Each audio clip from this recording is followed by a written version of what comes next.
Freddie Mercury's hands were shaking so badly he could barely hold his room key. Standing in the hallway of Barcelona's Hotel Ritz in March 1987, the most confident performer in rock music was having what can only be described as a complete emotional collapse. This was the man who'd commanded Live Aid, the man who'd made 72,000 people at Wembley Stadium sing in perfect unison, the man who walked into rooms like he owned them and usually did by the time he left. But right now, about to knock on Suite 307 where Montserrat Caballé was waiting, Freddie Mercury felt like he was 12 years old again. That lonely boarding school kid in India, hiding in the choir room, listening to opera recordings because they were the only thing that understood him. Because Montserrat Caballé wasn't just any singer to Freddie. She was the voice that had saved his life. When he finally forced himself to knock, when that door opened and he saw her standing there shorter than he'd imagined, more human than the goddess he'd built in his mind, Freddie's throat closed completely. Every charming word he'd rehearsed vanished. He just stood there, frozen, staring at the woman whose voice had been his secret companion for nearly 30 years. Montserrat smiled. Not the professional smile celebrities give strangers. Something warmer, like she could see straight through him to that scared 12-year-old still hiding inside. "Mr. Mercury," she said, her speaking voice carrying that unmistakable operatic richness. "I've been looking forward to meeting the man who writes such beautiful letters about my singing." Freddie's mouth opened. Nothing came out. He tried again. Still nothing. "May I come in?" Montserrat asked gently, and Freddie realized with horror that he'd been blocking the doorway, just standing there like an idiot while one of the greatest singers in history waited in the hallway. He stepped aside, gesturing toward the piano he'd had brought to his suite, specifically for this moment. Montserrat settled into the chair beside it with the easy grace of someone who'd spent her entire life in elegant spaces. "When I received your first letter," she said, watching Freddie with those intelligent dark eyes, "I thought, here we go, another rock star who wants to seem sophisticated by working with an opera singer. I get dozens of those letters every year." Freddie felt his heart sink. Of course she did. Of course she thought. "But then I read what you actually wrote," Montserrat continued. "And you didn't write about wanting to use my voice to make yourself seem cultured. You wrote about a recording of Un ballo in maschera that made you weep when you were a teenager. About teaching yourself Italian just so you could understand the words I was singing. About how my voice showed you what music could be when it came from somewhere deeper than technique." She leaned forward slightly. "So I came to Barcelona today not because I want to collaborate with a famous rock star. I came because I want to meet the person who understands what I do, who listens with his soul instead of just his ears." And just like that, Freddie could breathe again, could speak. "I wrote something," he said quietly, his voice hoarse with emotion. "For us. For your voice and mine. I don't know if it's good enough. I don't know if you'll like it.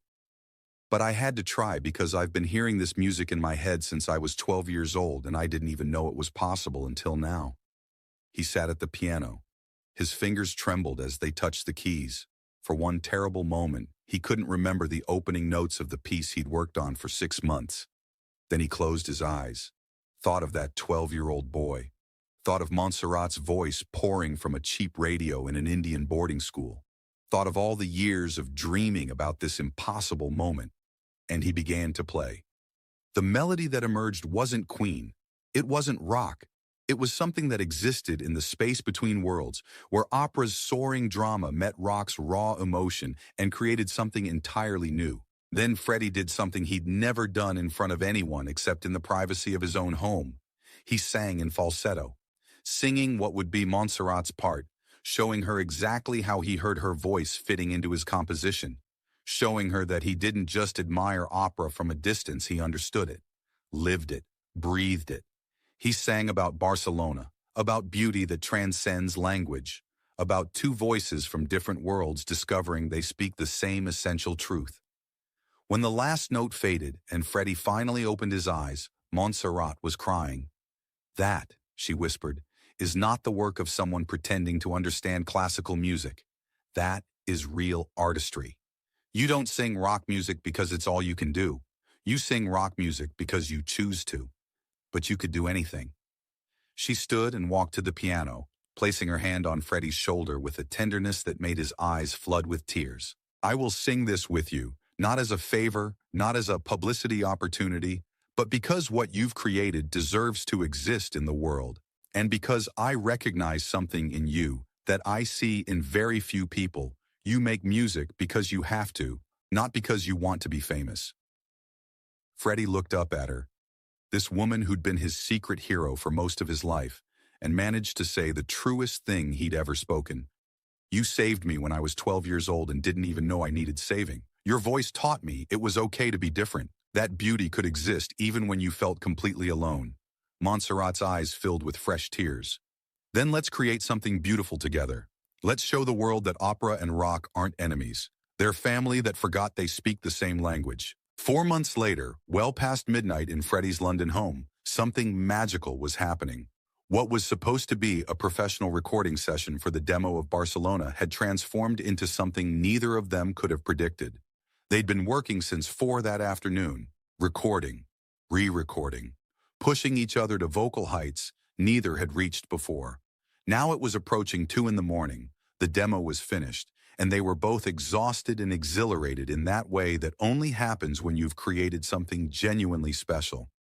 Freddie sat at his grand piano, a glass of champagne balanced on the edge.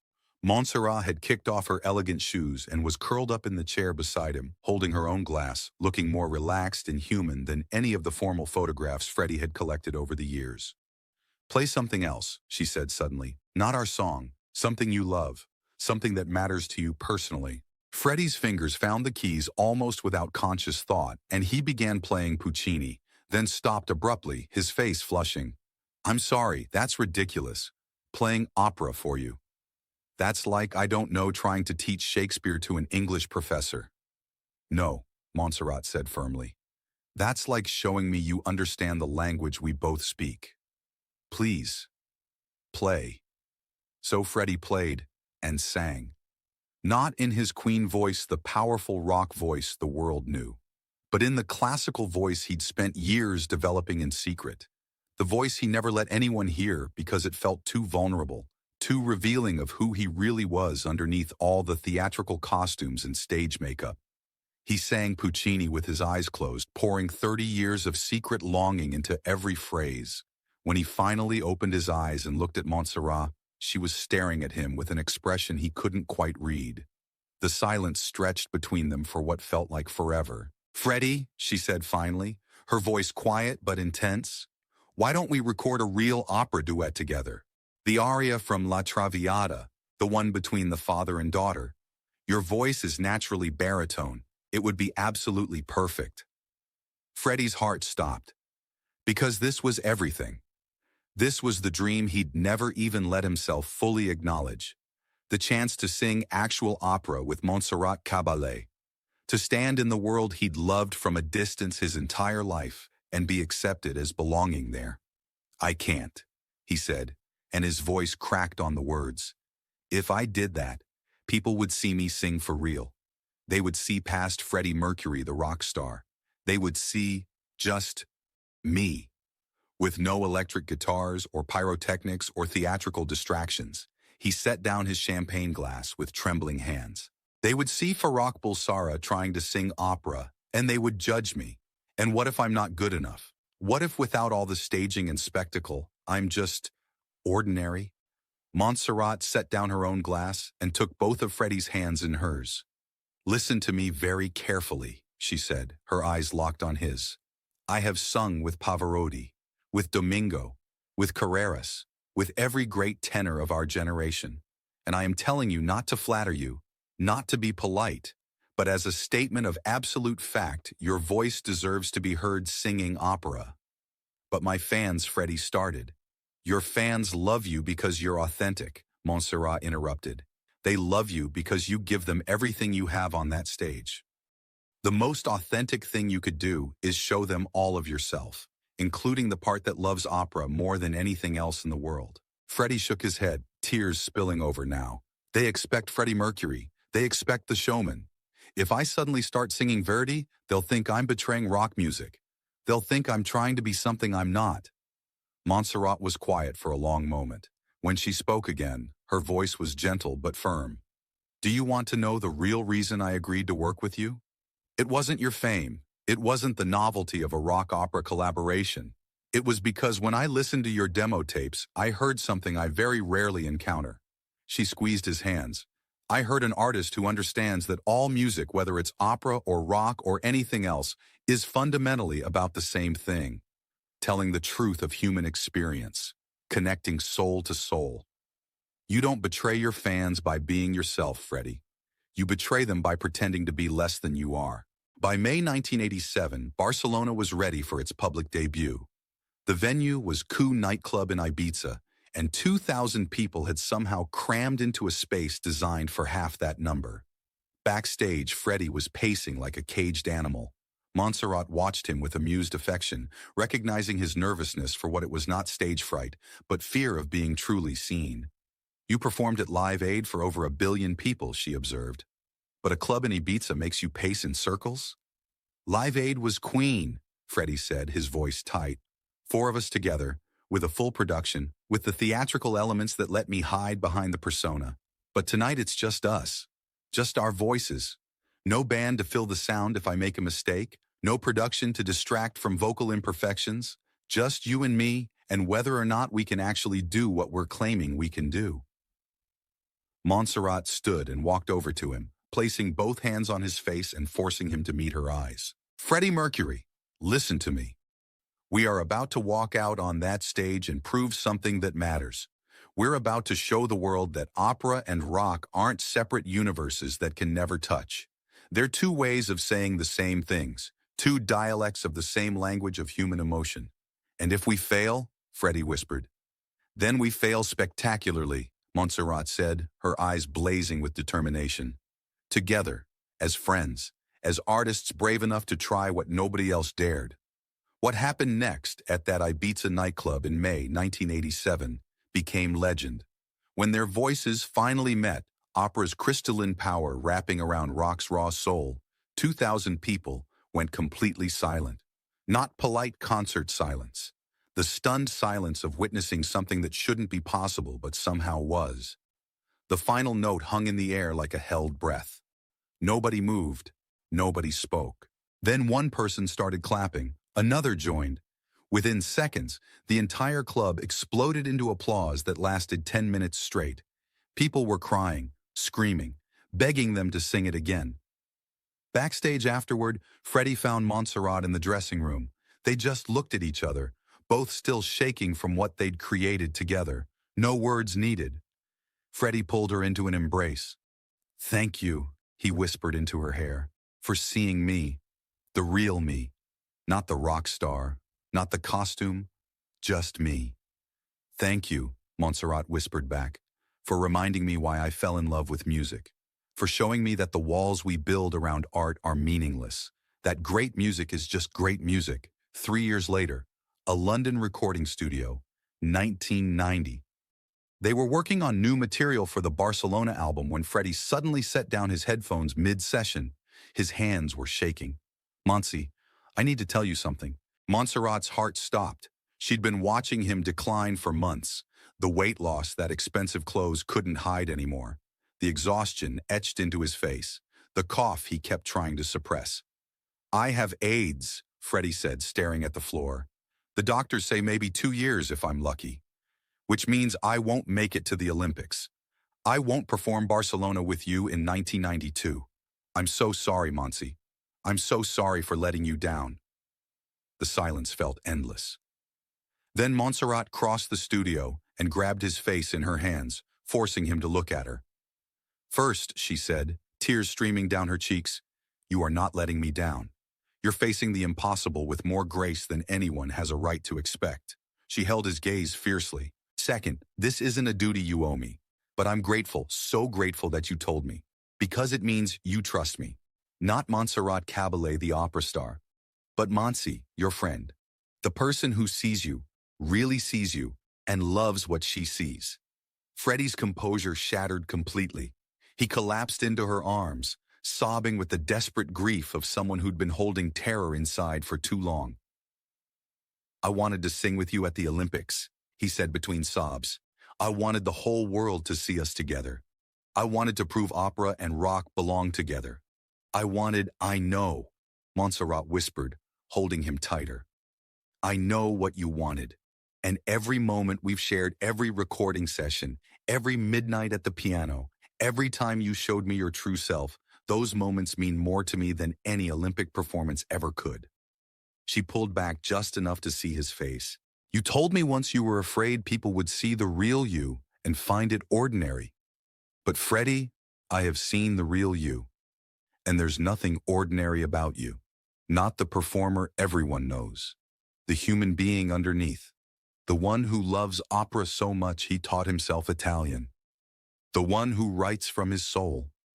The one who trusts me enough to cry in my arms. Freddie gripped her hands like they were the only solid thing left in a collapsing world. I'm so scared, Monsi. I'm terrified. I know, she said softly, but you're not alone. You will never be alone. Not while I'm here. Then she said something that made his tears fall even harder. Do you remember telling me you wished you could hear me sing the aria from Phantom of the Opera? Freddie nodded, confused. I'm going to record it for you, Montserrat said firmly. Not for release, not for the public. A private recording just from me to you. So you'll know that you matter to me. Not Freddie Mercury, the legend, but Freddie, my friend, who showed me that music is about connection, not competition. The tears that fell then were different. Not grief, gratitude, not fear, love. 2 weeks later, Montserrat kept her promise. In a private studio with only a pianist, she recorded the Phantom of the Opera aria. But she didn't sing it as technical exercise or professional obligation. She sang it thinking of Freddie, the scared boy in India who'd first heard her voice and found hope, the generous artist who'd seen past her legend to the human underneath, her friend who was dying but had given her the gift of genuine connection.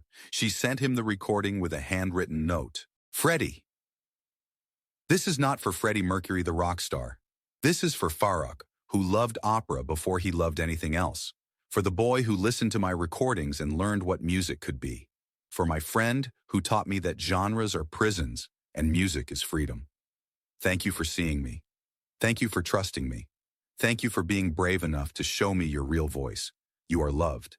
You are seen. You are enough. Your Monsi 3 weeks before Freddie died, Jim Hutton found him at Garden Lodge, listening to Montserrat's recording with tears streaming down his face. She sang this just for me, Freddie whispered. Not for the world, just for me. She made me matter, Jim. Not because I'm famous, but because I'm me.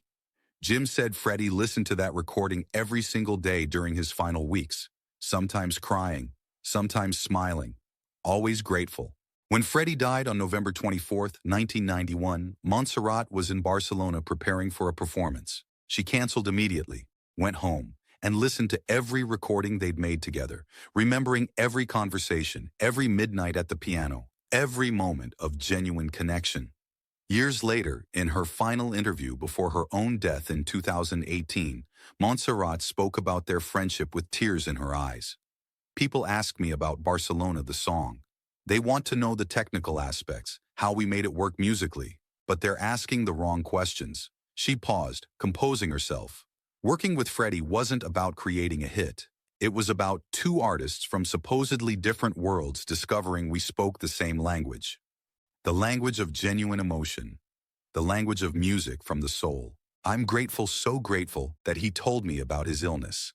Not because I needed to know, but because it meant he trusted me with his truth. In those final sessions, knowing what we knew, we created songs with special meaning. We were saying goodbye, and I was honored to be part of his final musical statement. When the 1992 Barcelona Olympics arrived, Montserrat sang Amigos para Siempre with José Carreras. But before the ceremony officially began, a recording of Barcelona, her voice and Freddie's, intertwined forever, played across the stadium. 2 billion people heard what they'd known from their first meeting. That music transcends boundaries.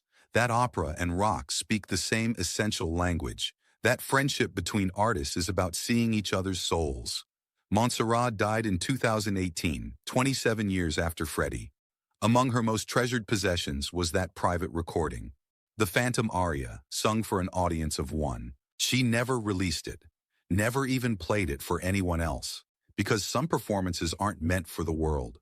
Some performances are meant for one person, the person who showed you that connection matters more than fame, that being seen matters more than being celebrated.